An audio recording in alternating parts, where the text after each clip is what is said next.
I'm an Ielts examiner and an English language teacher for more than 10 years.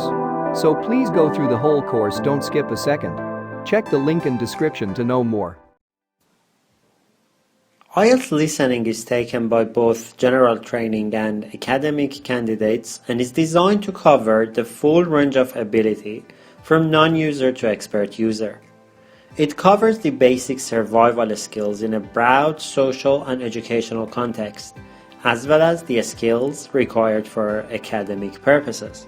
While IELTS listening section is the same in both test versions, academic and general training, there is certain difference between general and academic spoken English.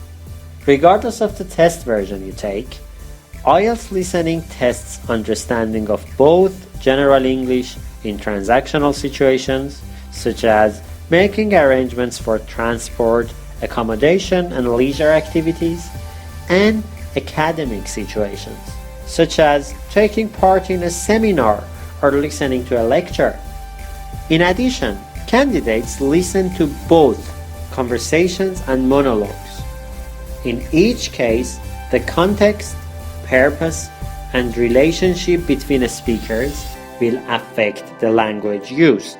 There are some general guidelines you need to follow in order to get the most out of your test.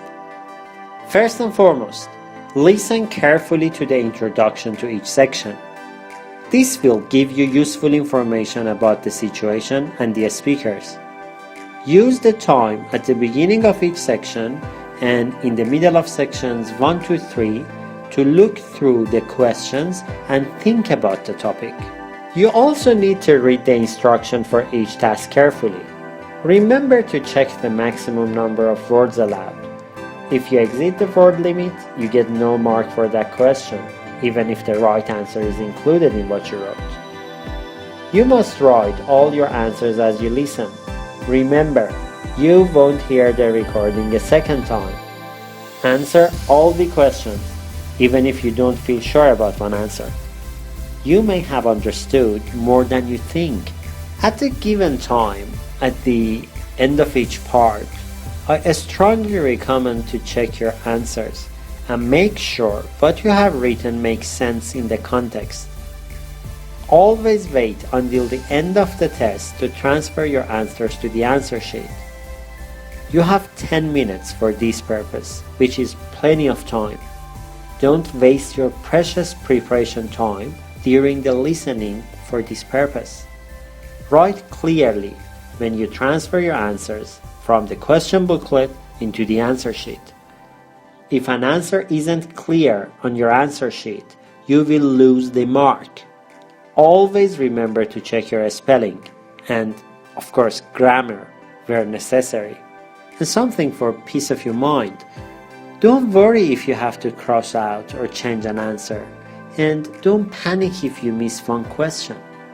Look ahead and concentrate on the next one. Don't try to rephrase what you hear. Write down the words you hear which fit the question and don't write more than the maximum number of words or letters allowed.